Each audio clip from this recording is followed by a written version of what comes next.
Evangelho segundo o Espiritismo, capítulo 14, seção 4. Instruções dos Espíritos. A ingratidão dos filhos e os laços de família. A ingratidão é um dos frutos mais imediatos do egoísmo. Revolta sempre os corações honestos, mas a dos filhos, com relação aos pais, tem um caráter ainda mais odioso. É sob esse ponto de vista, especialmente, que vamos encará-la, para analisar-lhe as causas e os efeitos, aqui como por toda a parte. O Espiritismo veio lançar luz sobre um dos problemas do coração humano.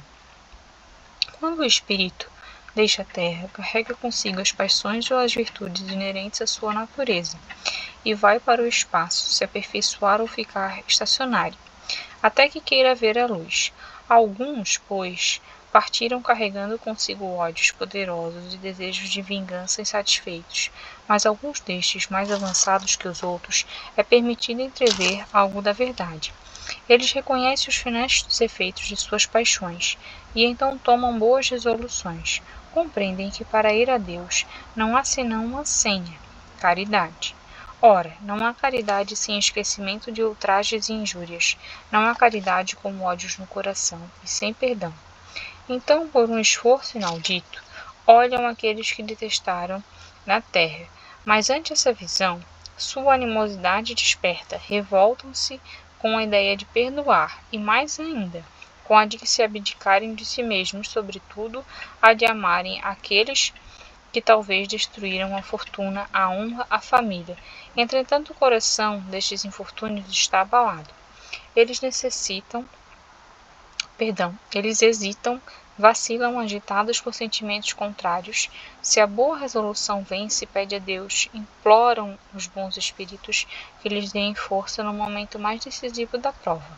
Enfim, depois de alguns anos de meditações e de preces, o espírito se aproveita de um corpo que se prepara na família daquele que detestou, e pede aos espíritos encarregados de transmitirem as ordens supremas para cumprir na terra os destinos desse corpo que vem a se formar. Qual será, pois, a sua conduta nessa família?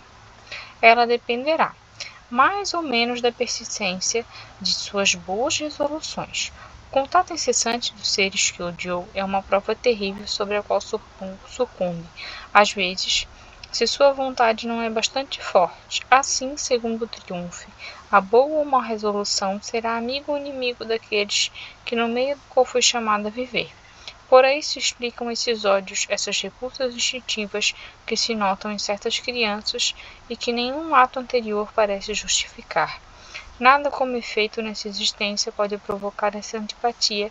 Para compreendê-la, é preciso voltar os olhos sobre o passado. Ó espíritas, compreendei hoje o grande papel da humanidade. Compreendei que quando produzes um corpo, a alma que nele encarna vem do espaço para progredir. Sabei vossos deveres, colocai todo o vosso amor em aproximar essa alma de Deus. É a missão que vos está confiada, a da qual recebeis a recompensa, se a cumprirdes fielmente. Vossos cuidados, a educação que lhe derdes, ajudarão seu aperfeiçoamento e seu bem-estar futuro. Pensai que a cada pai, a cada mãe, Deus perguntará: que fizestes do filho confiado à vossa guarda? Se permaneceu atrasado por vossa falta, vosso castigo será de vê-lo entre os espíritos sofredores, ao passo que dependia de vós tê-lo feito feliz. Então, vós mesmos, atormentados de remorsos, pedirei para reparar vossa falta. Solicitareis uma nova reencarnação para vós e para ele, na qual cercais de cuidados mais esclarecidos, e ele, cheio de reconhecimento, vos cercará de amor. Não rejeiteis, pois, a criança de berço que repele sua mãe, nem aquela que vos paga com ingratidão. Não é o acaso que fez assim, que vô-lo deu. Uma intuição imperfeita do passado se revela, e daí julgais se a um ou outro já odiou ou foi muito ofendido, que um ou outro veio para perdoar ou para expiar. Mães, abraçais, pois, o filho que vos causa desgosto, e dizei-vos: um de nós dois foi culpado. Merecei as alegrias divididas que Deus atribui à maternidade, ensinando a essa criança que ela está sobre a terra para se aperfeiçoar, amar e bendizer. Mas muitos dentre vós, em lugar de arrancar pela educação, os maus princípios inatos das existências anteriores, entretém, desenvolve esses mesmos princípios por uma fraqueza culposa ou por uma negligência, e mais tarde, vosso coração, ulcerado pela ingratidão de vossos filhos, será para vós, desde esta vida, o começo da vossa expiação. A tarefa não é tão difícil como poderíeis crer. Não exige o saber do mundo, o ignorante como o sábio pode cumpri-la, e o que o Espiritismo veio facilitá-la, dando a conhecer a causa das imperfeições do coração humano.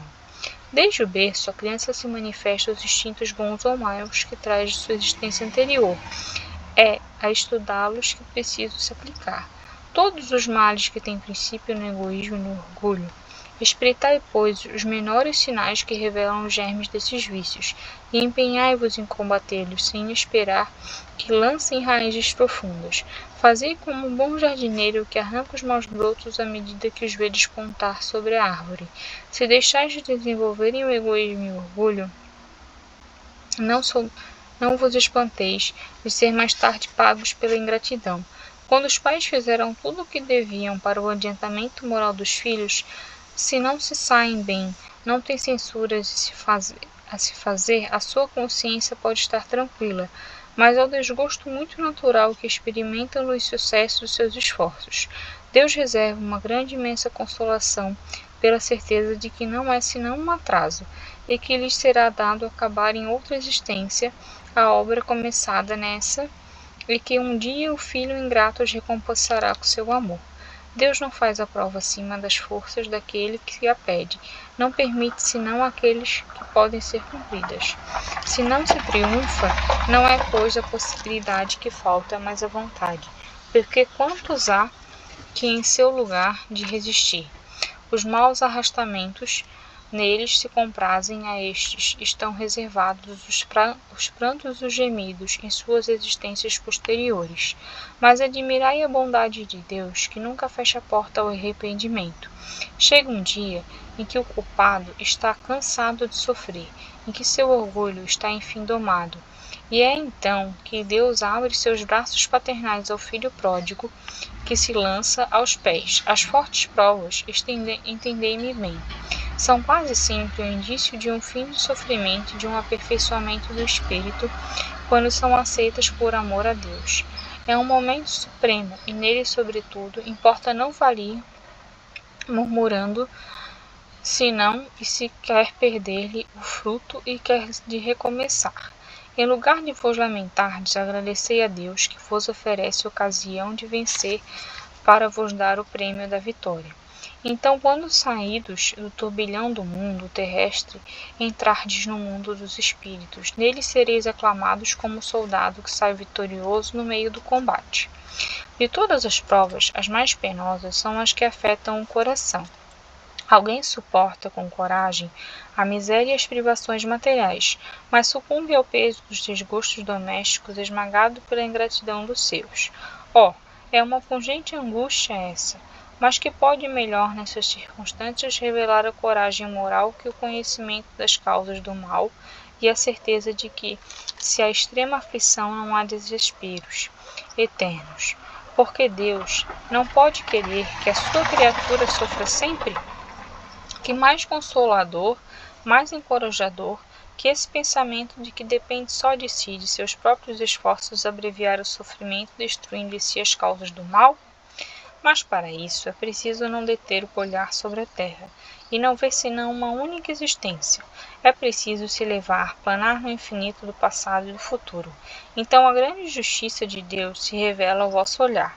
E esperais com paciência, porque entendeis o que vos parecia monstruosidades na terra. As feridas que nela recebeis não nos parecem mais do que arranhões. Neste golpe de vista lançado sobre o conjunto, os laços de família aparecem sob sua verdadeira luz. Mas não mais os laços frágeis da matéria reunindo os membros, mas os laços duráveis do espírito que se perpetuam e se consolidam, indeporando em um lugar que rompem pela encarnação. Os espíritos que a semelhança dos gostos, a identidade do progresso moral e a afeição levam a se reunirem formam famílias Estes mesmos espíritos, em suas migrações terrestres, se procuram para se agruparem, como fazem no espaço. Daí nascem as famílias unidas e homogêneas. E se em suas peregrinações estão momentaneamente separados, reencontram-se mais tarde, felizes com os novos progressos.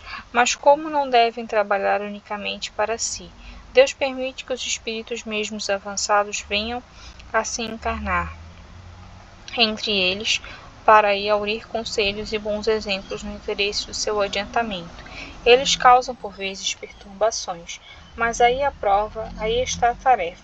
Acolhei-os, pois como irmãos, vinde em sua ajuda, a mais tarde no mundo dos espíritos. A família se felicitará de haver salvo do naufrágio e que a seu turno poderá salvá-la dos outros.